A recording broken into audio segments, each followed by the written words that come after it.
Malungkot na balita mga kababayan na isa nga sa pinangangambahan din ni Jason Sa ayon sa kanyang post ang posibilidad di umano na baka hindi na makakauwing buhay si former President Rodrigo Duterte na alam naman natin na yun talaga ang hinihintay ng libo-libo, milyong-milyong Pilipino na makabalik dito sa Pilipinas na buhay sa Davao si former President Rodrigo Duterte na pinadala nga ng Marcos admin doon sa The Hague. And ipapakita ko sa inyo kung ano yung nilalaman nitong post po ni Jason Sa. Maging ako man din ay nalungkot no nung nabasa ko itong kanyang post at ito yung mga dahilan na posibilidad na magiging dahilan ng hindi na makauwi ng buhay si former President Rodrigo Duterte. Okay? So ito yung post niya mga kababayan, ilalagay ko po sa screen para makita niyo po. Okay, ito po yung sabi niya, bagamat may balitang nagsampa ang abogado ni former President Rodrigo Roa Duterte ng interim release sa International Criminal Court. Nariyan din ang ulat ng kanyang panganay na anak na malaki ang inihulog ng katawan ni dating Pangulong Rodrigo Duterte. Alam naman natin, nung pagkatapos po ng termino ni Pangulong Rodrigo Duterte, even kami, nakita namin yun kasi pumunta din kami ng Davao at nakikita din namin dito sa nung time nung dinala siya sa The Hague, nandito kami noon sa airport, isa din po kami sa naging saksi. Talagang matanda na. 80 years old, alam naman natin na yung ganyang edad, talagang mahina na talaga yan, mga kababayan. So nakakalungkot. Ito yung isang unang kanyang sinabi dito sa kanyang post. Datapot kung payagang makalabas ng kulungan si Mayor Digong, hindi ito nangangahulugang makakauwi ito sa kanyang sariling tahanan. Mananatili ito sa isang bansang banyaga na kukup-kupan samantala sa kanya. Diba nabalita naman na yun nga sa report, mayroon ng bansa na di umano ay handang tanggapin si former President Rodrigo Duterte kapag pinayagan ng ICC itong hiling po na interim release mga kababayan. Malaki ang posibilidad na maaring hindi na makabalik ng buhay si Mayor Ilik Duterte. Kasi nga siya diba ang nanalo bilang mayor ng Davao City noong nakaraang eleksyon nitong May. Una, siya ay 80 years old na at nasa takip silim na ng kanyang buhay. Pangalawa, bago pa man siya dinala sa The Netherlands, marami nang iniindang sakit ang dating presidente. Isa ito sa sinabi ni Senador Bongo, even nung mga nai-interview namin ilang beses na rin at nung mga noon sa rally na sinasabi niya nga, even yung pagsuot ng medyas ay hirap na talaga si Mayor Digong. No? Hirap na siya sa ganong, talagang matanda na at talagang mahina na po mga kababayan. Kaya walang hiya nga talaga nitong Marcos admin na isipin niyo po, nabalik sila sa kapangyarihan dahil sa kay BP Sara, dahil nga nakipagtandem sila, dahil alam naman natin na talagang napakataas talaga ng ratings ni Pangulong Duterte bago pa man siya bumaba bilang Pangulo ng Pilipinas. Kaya nga yung kanyang taas ng ratings niya talagang nadala din yun ni BP Sara. Kaya alam naman natin, si BP Sara talaga ang may pinakamataas na first time in the history na nakakuha ng 32 million votes mga kababayan, ang ating Vice President. Tuloy natin. Okay? Katunayan, hirap na siya sa kanyang panimbang at kailangan na niya ng alalay. Ito yung sinabi ni ni Bongo.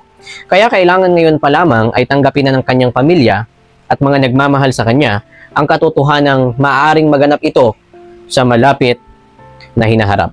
Although, alam nyo, yung mga Duterte kasi, actually, simula kay former President Duterte hanggang kay Baste, hanggang sa, may mga ano na nga din si di ba? May apo na rin na pumasok na rin sa politics. Alam niya talagang, until now, nakita natin, kahit nga nandun siya sa dahig, si former President, talagang binoto pa rin siya ng taong bayan. Oras na mangyari ito, mauukit sa kasaysayan ng bansa, na isa ang kauna-unang presidente ng Pilipinas na ipinagkanulo ng sariling gobyerno. Actually, first time ito. Dahil alam naman natin kung paano natin nilabanan ng mga bayani ho natin, kung paano natin nilabanan yung mga banyaga upang tayo ay maging malayang bansa. Alam mo, ako nagtatanong din at napapaisip na kung si Tibes nung pumunta doon sa ibang bansa, kinuha nila upang litisin dito sa Pilipinas. Sapagkat alam naman natin kung sinasabi kasi nitong mga nag-aakusa sa kanya na siya ang may kasalanan, kung alam nyo, si Tibes kinuha doon at dinala dito upang dito litisin. Dahil nga dito di umano nagkasala nga naman sa Pilipinas at yun naman talaga ang tama. Na isang Pilipino, sino man ang Pilipino na nagkasala sa kanyang bansa ay dapat talaga doon litisin.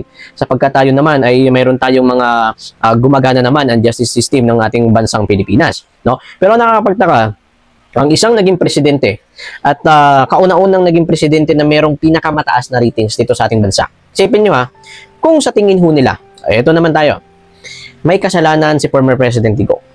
Pero dito siya nagkasala kung yun ang tingin nila no, dito sa Pilipinas. Pero bakit nila kailangan ipadala doon sa dahig upang litisin ng mga banyaga? Diba? So, yun nga po mga kababayan, ito yung sinasabi ni Jason Sa na oras na mangyari ito kung sakasakali mauukit sa kasaysayan ng bansa na siya ang kauna-unang presidente ng Pilipinas na pinagkanulo ng sarili nating gobyerno. Ang pagpapatapon kay Ginoong Duterte sa labas ng bansa ay isang bangungot sa lahing kayumangge. No, kung paano pinaglaban ng ating mga bayani upang tayo ay maging malaya, ang nakapagtaka sarili natin, no? Talagang Pilipino, kapwa Pilipino pinadala doon sa ibang bansa upang doon litisin. Ang layo ng mga sinabi ni Bongbong Marcos sa kanyang mga ginawa ngayon. Tanging alaala ang maiiwan ni Mayor Digong bilang isang leader na sinikap na linisin ang lipunan mula sa salot na dulot ng bawal na gamot at mga rebuilding terorista na nais agawin ng gobyerno na salig sa malayang lipunan at demokrasya. Alam naman natin na talagang ang nilabanan talaga ni Mayor Duterte yung lalong-lalo na ang pinagbabawal na gamot. Marami akong naging kaibigan noon. Marami akong kaibigan noon na talagang sinabi nila, nagpapasalamat sila kay Digong dahil nga although may mga siyempre iba doon gumagamit ng pinagbabawal na gamot, no? Pero nung naging presidente si Digong, nagbago sila. Kaya marami akong narinig doon, even yung mga magulang, no, nagpapasalamat sila dahil nga di umano, natakot yung kanilang mga anak na baka matukhang, baka mahuli, no, at makulong. So, nagsipagtigil po sila. Marami talaga. Although, hindi natin maialis yung mga naging, tawag natin dito, yung mga nabawian ng buhay, no? Dahil nga siyempre, pinagbabawal na gamot yan alam mo naman ang epekto niyan. Marami talaga dyan ang nanlaban. Ito pa.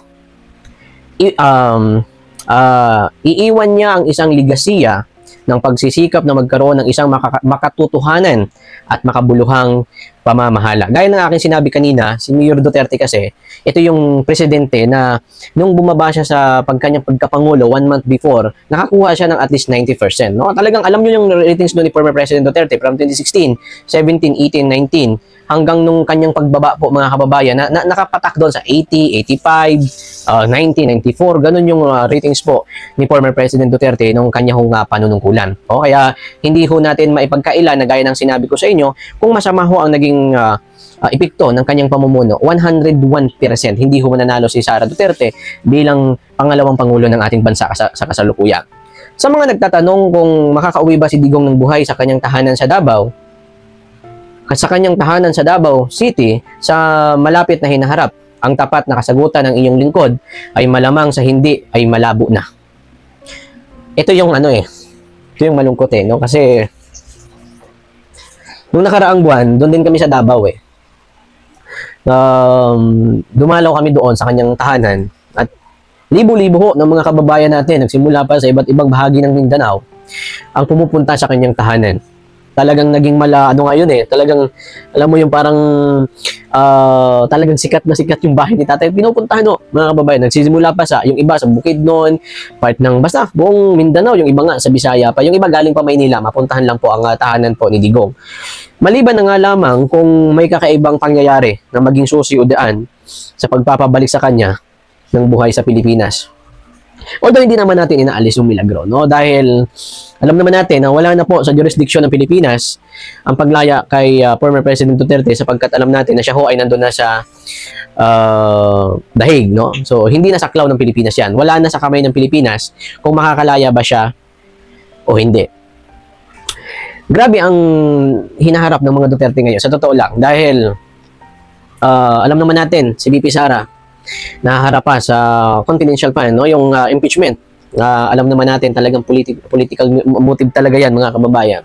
So, eto, sa mga nagsasabi, lalong-lalo na yung mga makaliwa, mga tulunggis na makaliwa na sinasabi ko nila, marami di umano ang pabor na ma-impeach si VP Sara Duterte. Ito lang naman basic lang ito Kung marami ho ang pabor, at wag nyo laging gagamitin ang taong bayan kasi marami po, no, two side po ang taong bayan. Kung marami ang pabor talaga na ma-impeach si VP Sara. Ito, nung tumatakbo si Bongo, sinabi ni Bongo na against siya sa impeachment.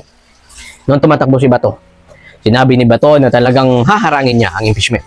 So, doon pa lang Ibig sabihin, yung mga bumuto kay Bongo at Bato, mga kababayan, alam naman natin number 1 and number 3, talagang pabor na hindi matuloy ang impeachment. Alam niyo itong administrasyon ni Bongbong Marcos, umikot na lang sa loob ng 3 years, at saka mayroon pa siyang 3 years na natitira. Umikot lang kung paano ho nila pabagsakin ho ang mga Duterte. Ganun.